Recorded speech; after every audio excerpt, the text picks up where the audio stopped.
I'm sure I'm neither the first nor the last person to start questioning the usefulness and the integrity of the United Nations as an organization, at least under the current administration. I first expressed these doubts when UN, on one hand, reproached Ukrainian soldiers for the way they were waging urban warfare, which was forced upon them, while hosting assemblies to consider Russian statements about the non-existent Ukrainian biological labs and militant mosquitoes. I wish I was joking. I expressed these doubts again, much to the displeasure of a lot of people, when the Middle Eastern branch of the UN turned out to have links to Hamas and just recently Hezbollah. And here's another such instance. So what's going on with this? As everybody knows, one of the big concerns through the full-scale invasion of Ukraine has been the situation at the Zaporizhzhia nuclear power plant. And UN representatives from this particular organization, the UN's nuclear watchdog, were supposed to have visited it, inspected it, etc. All they have ever done was express concern. What we are finding out now that there is more to this story. Apparently, since the annexation of Crimea, all the while saying, yes, we acknowledge that Crimea is a Ukrainian territory, this agency continued to fund Russia's nuclear research conducted in the annexed Crimea. Explain to me, how is that supposed to work? Now, I know what their excuse is going to be. Okay? I know exactly what they're going to say. Well, it was peaceful research. Let's not, mix up politics and science and so on and so forth. But sweetie, if you're going to do that, you might as well hand over nuclear secrets to North Korea and say that it's for the sake of science, regardless of the sanctions.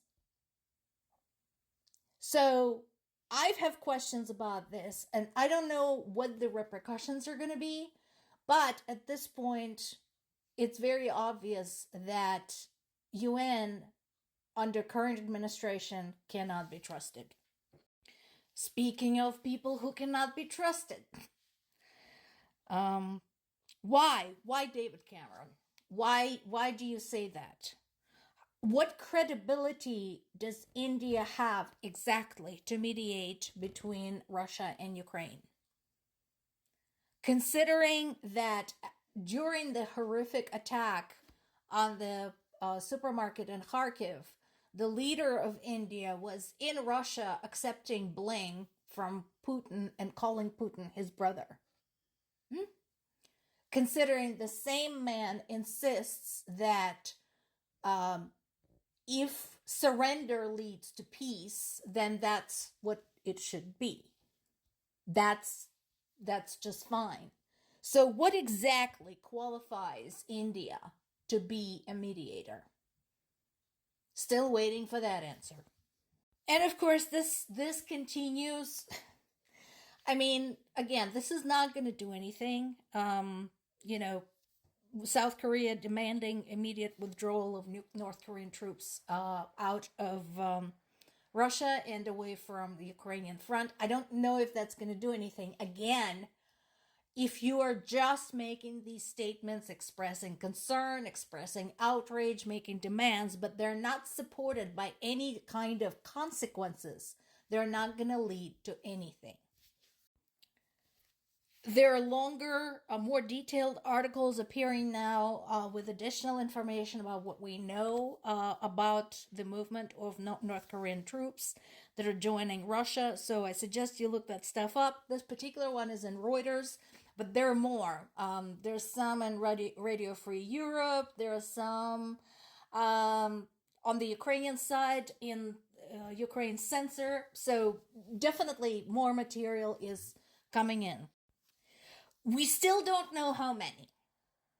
That continues to be a problem. So because the variance there is fairly great, some sources are saying we're talking about maybe 12 to 1500, and then Ukrainian intelligence insists that it's 10 times as many. So either way is bad. Of course, 10 times as many would be worse. So there is that. We already know that Russia has been using North Korean ballistic missiles. So, against Ukrainian civilians. At this time, South Korea states that it's used artificial intelligence face recognition to identify North Korean military officers. So these are not just soldiers, there's some higher ranking guys. And the most alarming piece is that this group included a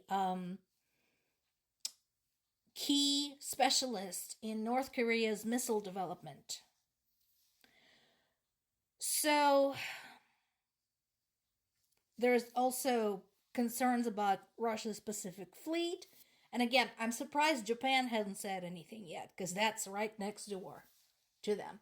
So anyway, so we know that this is happening. I'm glad that South Korea is at least speaking up, but again, so far they're just statements. Unless something tangible is in the works to make North Korea turn back, it's not going to change anything. Meanwhile, does anybody even still remember that the war is still going on as more and more countries become involved in it? So this is still happening. Ukrainian civilians are still targeted, including my parents. In this particular case, we're talking about Kharkiv. There were power outages after a massive strike. While it's true that the air defense systems are engaging as quickly and operatively as possible, again, the resources are limited. It's basically, you have to make a decision, a split-second decision on the ground, what to go for. What can you shoot down where it will cause minimum damage? What can you allow to land? Where to use air defenses, where to use signal jamming, and so on and so forth. These are all the things that these people have to deal with on an hourly basis, not just daily, hourly. Now, we are also getting more information about the attacks that I told you about a couple of days ago in Russian territory. So, what are we talking about? Apparently, there was plenty of military fodder for Ukrainian to start. Because remember, I told you, based on the reports coming out of Russia, it was impossible to say what was there. Well, finally, we know. We know what was there. First of all, there was Lipetsk 2 military airfield. So that's cool. And there was the Sverdlov military plant in the city of Dzержinsk in Nizhny Novgorod region. What are those? Well, I don't have to explain why the military airfield is important. Any military airfield within flying distance to Ukraine is par for the course. The factory, however, that bit is interesting. It is quite possibly the largest explosives factory that they finally managed to hit, which is kind of cool. And again, the story repeats itself over and over. Russian media insisted that the drones were shot down. Yeah, and said that before. If the drones reach their goal and they're shot down right above their target and the pieces of them fall down and cause that shit to blow up, that's a hit.